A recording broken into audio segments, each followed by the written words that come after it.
Esta es una lectura sobre la breve historia de la literatura argentina para la materia EDI. Esto arranca en la página 89 y el autor es Martín Prieto. Filosofía, política y literatura en el Salón Literario de Marcos Sastre. En 1833, el montevideano Marcos Sastre abrió en Buenos Aires una librería conocida como la Nueva Librería o directamente como la Librería de Sastre. Bienvenida entre los estudiantes y los jóvenes y no tan jóvenes con inquietudes intelectuales.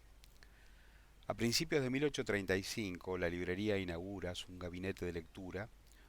o biblioteca pública a través del cual Sastre pone a disposición de los lectores sus propios libros, selectos y raros, sobre artes y ciencias que pudo adquirir en el espacio de muchos años. En cantidad cercana a los 1000 volúmenes, si bien el librero cobrará una suscripción para permitir el acceso a los servicios del gabinete, es notorio que a Sastre lo impulsaba algo más que el afán comercial o el interés por atraer a través del gabinete clientes para su librería.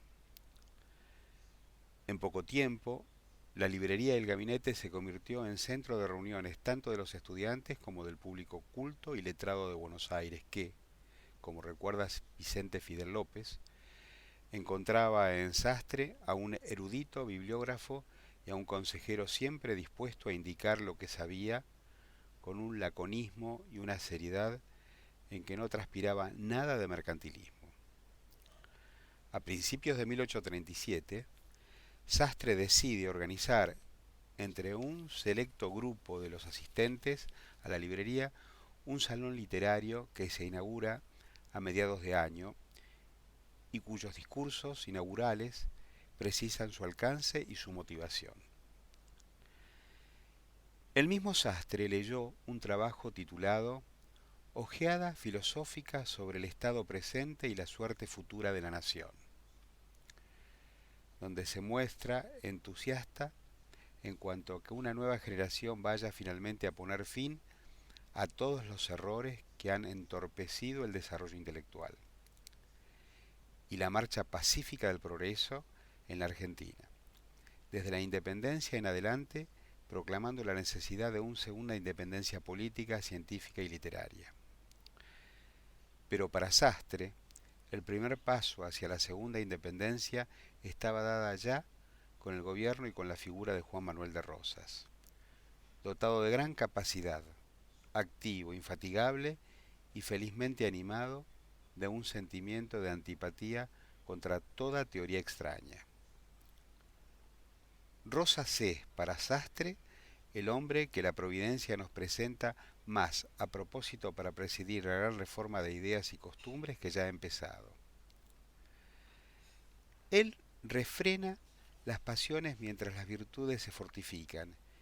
y adquiere preponderancia sobre los vicios. La paz y el orden son los grandes bienes de su gobierno. Tal vez en ese discurso de Sastre se encuentran los máximos puntos de comunión y disidencia entre los más destacados asistentes al salón literario. Comunión en relación con el diagnóstico en cuanto al convencimiento de que había surgido una nueva generación de jóvenes. José Mármol tenía entonces 19 años, Alberdi 26, Juan María Gutiérrez y Sastre 28 y Echevarría 32. Dispuesta a declarar una segunda independencia que profundizara al fin de cuentas parcial que había hecho la generación de Mayo. Pero mientras unos, Sastre en un extremo, pero también Alberdi, consideraban que las bases políticas de esta segunda independencia ya estaban sentadas por el gobierno de Rosas, otros, Echeverría en el otro extremo, consideraba que Rosas también era del orden de lo viejo, de lo anterior, aún de la Revolución de Mayo, y que un nuevo orden no solo no lo incluía, sino que obligatoriamente iba contra En esa misma primera reunión del Salón Literario, Alberdi leyó una conferencia titulada Doble armonía entre el objeto de esta institución con una exigencia de nuestro desarrollo social y de otra exigencia de otra general del espíritu humano, donde presenta algunas cuestiones ya desarrolladas en Fragmentos preliminar al estudio del derecho que publicó ese mismo año. En Doble armonía, Alberdi encuentra al país como sastre en un estado de revolución independista trunca debido a que, contrariamente a otras revoluciones, como la francesa, que es el modelo elegido por Alberdi, en la que la acción del acto final, precedido por el pensamiento, la independencia argentina fue sólo una acción desprovista de pensamiento. En consecuencia, la nueva generación debe concluir la tarea iniciada por la generación de Mayo, dar a la obra material de nuestros padres una base inteligente, para lo cual, dice Alberdi, no hay que repetir los pasos de la Revolución Francesa y de la independencia norteamericana,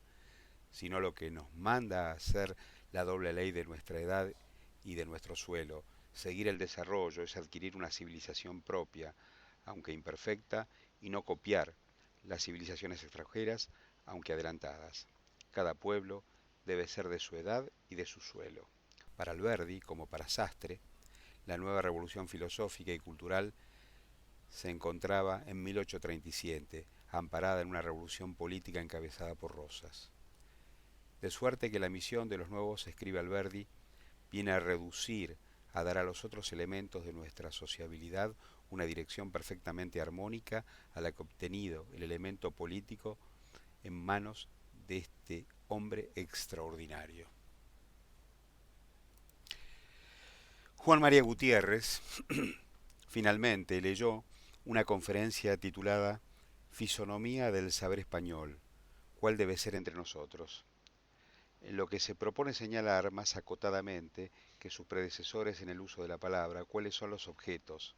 a que la inteligencia del pueblo argentino debe contraerse, cuál debe ser el carácter de nuestra literatura. Programáticamente romántico, Gutiérrez reclama que la necesidad de un libro escrito en el idioma que hablamos desde la cuna.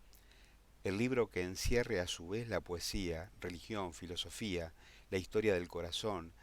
las inquietudes o la paz del espíritu. La resuelve finalmente mejor un canto de Virón, una meditación de Lamartine o un drama de Schiller que ninguna producción de la antigua ni de la moderna literatura española. Gutiérrez impugna entonces la ciencia y la literatura española, a la que considera directamente nulas y propone emanciparse de ellas, como supimos hacerlo en política cuando nos proclamamos libres. El vínculo fuerte y estrecho que aún reúne al viejo imperio con la patria nueva es el idioma. Pero este, dice Gutiérrez, debe aflojarse día a día a medida que vayamos entrando en el movimiento intelectual de los pueblos adelantados de la Europa, a fin de poner, aclimatar al idioma nacional todo cuanto en los otros se produzca de bueno, interesante y bello. Sin embargo, advierte el crítico, es imperioso que esa poesía nacional que él cree nacerá espontáneamente en el seno de una sociedad que empieza a formarse, no se extravíe y conserve su color propio al entrar en el océano de la poesía universal. Unos días después de la inauguración comenzaron las actividades regulares del Salón Literario, de las que cabe anotar la lectura que hizo Gutiérrez del primero y segundo canto de La Cautiva, todavía inédito, y la disertación de Alberdi sobre sus fragmentos preliminares el mismo día en que se puso a la venta. Pero lo más destacado del salón sucedería recién sobre fin de año, con las dos conferencias de Esteban Echeverría, conocidas después como primera lectura y segunda lectura. Echeverría como Sastre y Alberdi encuentran que la revolución independentista tuvo espadas brillantes y también como ellos encuentra que esas espadas le faltó dirección e inteligencia. Y como resultado de esa falta, dice Echeverría, en sintonía con sus compañeros de generación, yo busco en vano un sistema filosófico, parto de la razón argentina y no la encuentro, busco una literatura original, expresión brillante y animada de nuestra vida social y no la encuentro. Pero a diferencia de Sastre y Alberdi, Echeverría tampoco encuentra un basamento político donde asentar esa búsqueda expresiva y filosófica. Busco una doctrina política conforme con nuestras costumbres y condiciones que sirva de fundamento al Estado, y no la encuentro. A su juicio, la nación ha realizado, con escándalo del siglo, una verdadera contrarrevolución al crear un poder más absoluto que el que la revolución derribó. Y contra esto no son atendibles los argumentos de Alberdi, a quien refuta sin nombrar. En cuanto a que la única civilización posible sea la de nuestra edad, para Echeverría, en cambio, las sociedades no son jóvenes ni viejas y los pueblos no deben esperar a ser grandes, viejos, para ser pueblos, porque jamás le llegará su día y nunca saldrán de pañales, y porque permanecer siempre en infancia y estacionar es obrar contra la naturaleza y fin de la sociedad. 25 años después de la revolución, nuestras condiciones han empeorado. Más esclavos que nunca llevamos en la imaginación el tormento de haber perdido, o más bien vendido, una libertad que nos costó tanto sacrificio y de la cual usamos como insensatos. Por lo tanto, si la literatura de pretensión nacional, para alejarse de su infectado y mediocre estado imitativo, debía, según Echeverría, atender la verdad que resulte de los hechos de nuestra historia y del conocimiento pleno de las costumbres y espíritu de la nación. Es notorio que ambos factores enjuiciaban severamente desde su óptica al gobierno de Rosas, que desde 1835 concentraba la suma del poder público. Y la cautiva, pese a su precariedad compositiva y a su por momentos tambaleante originalidad, la primera articulación que establece Echeverría entre la literatura, ya no como un juicio acerca de cómo debería ser, sino como una acción, y la nación, planteada como en la gauchesca en términos de pura sincronía. La segunda, mucho más poderosa y definida, será El Matadero, escrito unos años después. En esa articulación, la que potencia el limitado poema de Echeverría, que se convierte entonces como señal en una denuncia política, en una relación con un conflicto, el de la civilización de la ciudad enfrentada a la civilización de las pampas, que el gobierno de Rosas declaraba haber resuelto en su propia campaña del desierto en 1833 y 1834 en la forma de una paz que beneficiaba sobre todo a los terratenientes, solución confirmada por la estabilización de las líneas de frontera durante varios años, pero que el poema de Echeverría denunciaba, sin embargo, como falsa. Es posible pensar entonces que las publicaciones del poema de Echeverría y sus inmediatas lecturas, sucedidas sobre fines de 1837, hayan precipitado el cierre del Salón unos meses después, una vez que el gobierno de Rosas, pese a los sinceros encomios de Sastre y Alberti, entendió que su revolución política no reclamaba, como estos sugerían, un correlato filosófico, literario y cultural, o que, como sugiere Carlos Iberguren, ya lo tenía y era completamente antagónico al que, tal vez ingenuamente, le ofrecían algunos de los jefes del salón literario. Rosas condujo y personificó la irresistible corriente nacionalista, antiliberal, antieuropea, autóctona y tradicionalmente española del pueblo argentino, contra la prédica demagógica y revolucionaria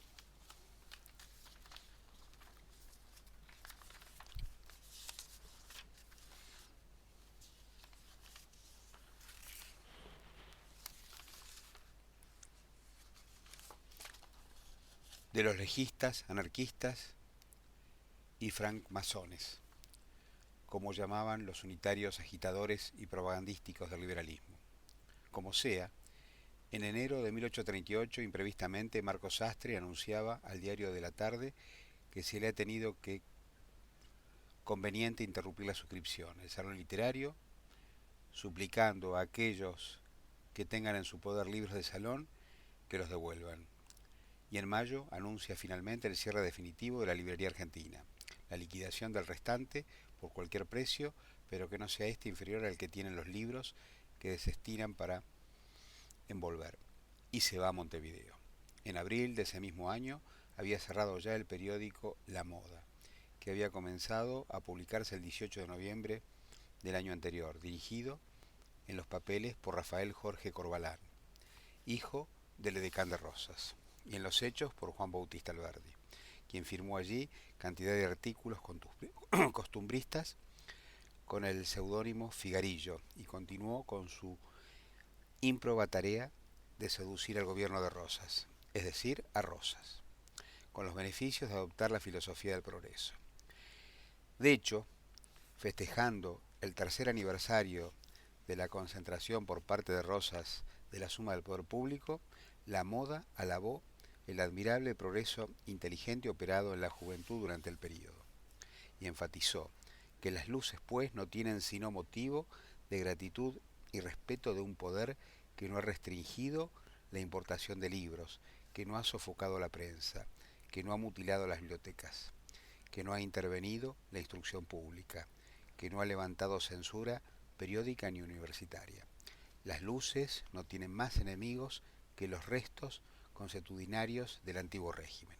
es decir, el de los unitarios y rivadarianos. Las alabanzas incluían al mismo pueblo de Buenos Aires, que acosado por tantos padecimientos inmerecidos se arrojó él mismo en los brazos del hombre poderoso que tan dignamente le ha conducido hasta este día. Sin embargo, no le impidieron que exactamente 13 días más tarde, el 27 de abril de 1938, en su número 23, la revista publicara su propia acta de defunción, anunciando su cierre extrañamente determinado por su propia voluntad. La publicación dice: ha querido cesar. Echeverría y Alberdi pasan a la clandestinidad y en junio de 1938 fundan, junto con una treintena de jóvenes, la Asociación de la Joven Generación Argentina. Echeverría, una suerte de líder natural del nuevo grupo, lee las reconocidas 15 palabras simbólicas de la nueva asociación, que salvo las 5 primeras, asociación, progreso, fraternidad, igualdad y libertad, no son palabras, sino consignas programáticas entre las que se destacan la continuación de las tradiciones progresistas de la Revolución de Mayo, la independencia de las tradiciones retrógradas que nos subordinan al antiguo régimen y la abnegación de las simpatías que pueden ligarnos a las dos grandes fracciones que se han disputado el periodo durante la Revolución. En agosto, el mismo Echeverría redacta el Código o Declaración de Principios que constituyen la creencia de la República Argentina, después conocido como Dogma Socialista de la Asociación de Mayo. Alberdi, resentido con los resultados de su experiencia prorrosista y ahora en la primera línea de una juventud finalmente dispuesta a acompañar sus ideales con acciones políticas revolucionarias, cruza a Montevideo, ese mismo 1838, en el que será el comienzo de un exilio que finalmente duró 40 años, para promover entre los exiliados un grupo cada vez más numeroso que había comenzado a tomar cuerpo en 1829 con las primeras emigraciones unitarias, a los que una década después irían a sumárseles los románticos, ambos expulsados por el gobierno de Rosas o escapados de su rigor. El ideario de la nueva generación, gracias a los oficios de Alberdi, quien además contribuyó a la redacción final del documento, el 1 de enero de 1839, se publica en el periódico El Iniciador el Código de la Asociación de Mayo, que fue reproducida en febrero y marzo por El Nacional, otro periódico montevideano.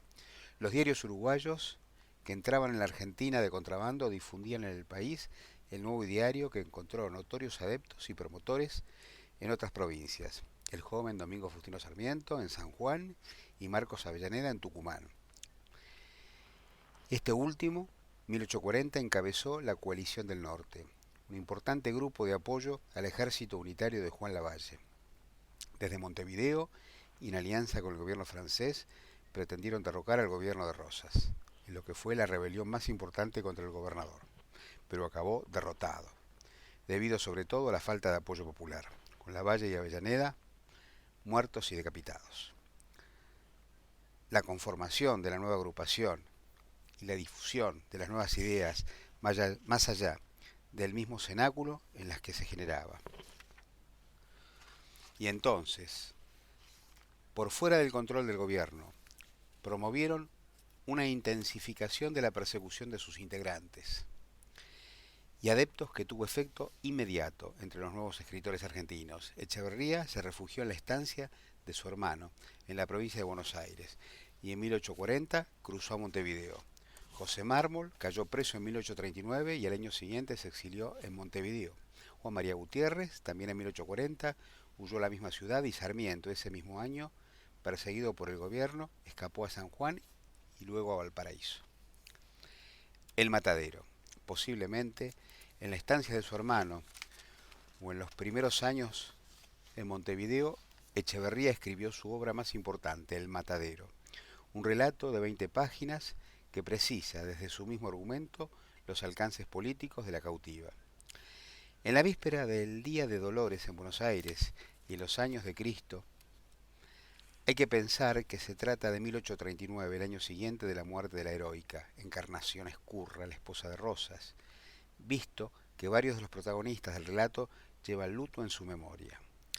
Entran a la ciudad, anegada por la lluvia, una tropa de 50 novillos que van a dar al Matadero del Alto, también llamado de la Convalecencia, situado al sur de la ciudad. Por la veda de la cuarentena y por la lluvia que había provocado la suspensión de las actividades en el matadero durante 16 días, larguísimos para una población eminentemente carnívora que, como dice el irónico narrador, debido a la carencia de carne, podía caer un síncope por estar los estómagos acostumbrados a su corroborante jugo. El ingreso de los animales provoca un clima de fiesta. Los matarifes, cuchillo en mano, brazos y pechos desnudos, cabellos largos y revueltos, camisas y chiripá, rostros embadurnados de sangre.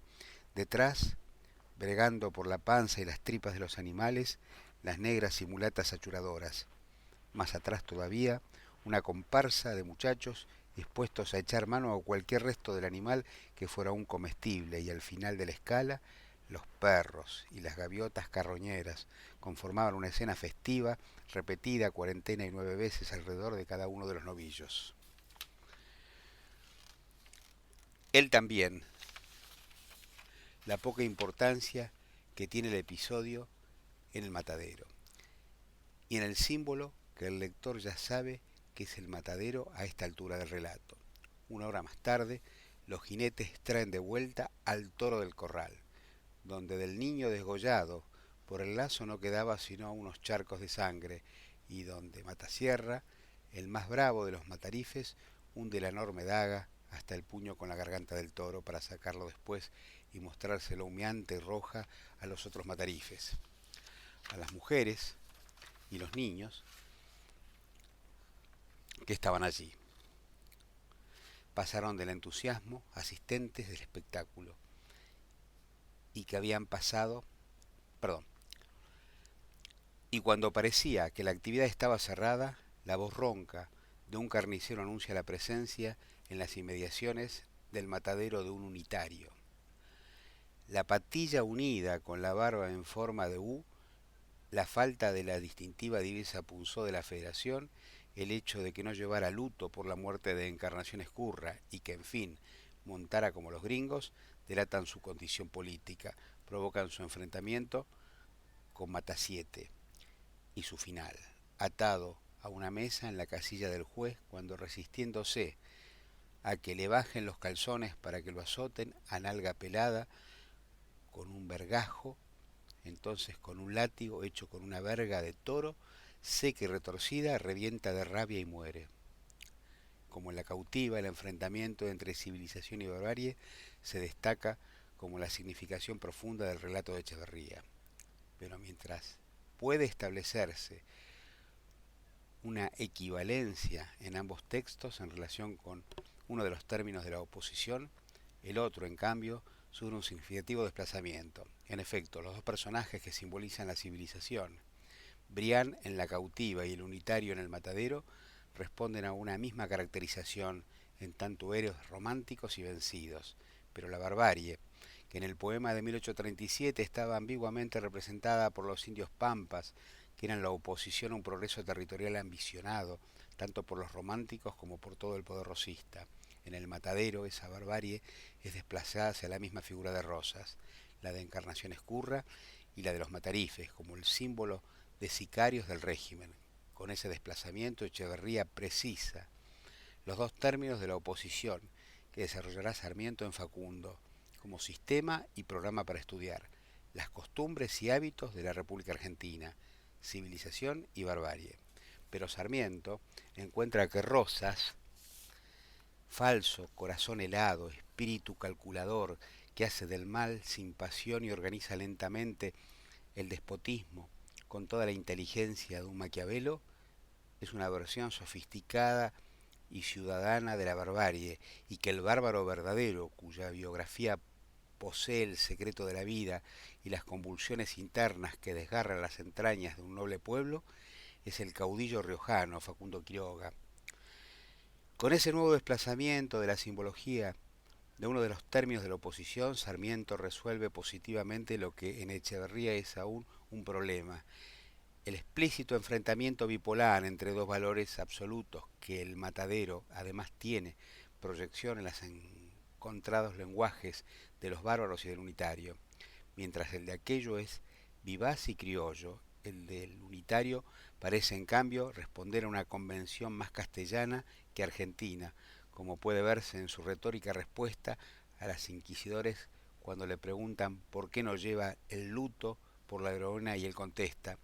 porque lo llevo en el corazón por la patria que vosotros habéis asesinado, infames. Es notorio que él habla del civilizado que muchas veces se sobreimprime con la del narrador, como si los dos manejaran el mismo repertorio lexical y sintáctico. Produce un distanciamiento con el personaje héroe y víctima del relato, y simultáneamente, por el contrario, el habla popular y plástico de las victimarios provoca en el lector una sensación de empatía con quienes, sin embargo, representan los valores que el relato pretende repudiar. Y esa misma contradicción se proyecta hacia afuera del relato, en los mismos principios que lo animan, visto del valor que el romanticismo argentino otorgaba a un lenguaje definido como nacional, que en el relato emerge precisamente en los personajes que éste viene a impugnar. Tal vez esa misma ambigüedad en cuanto a la desigualdad, valoración política y literaria de los personajes del relato se haya encontrado en la base de la decisión de Echeverría de no publicar El matadero, que fue conocido recién en 1871, cuando Juan María Gutiérrez preparaba la edición de las obras completas del autor de La cautiva, a 20 años de su muerte, sucedida en Montevideo en 1851.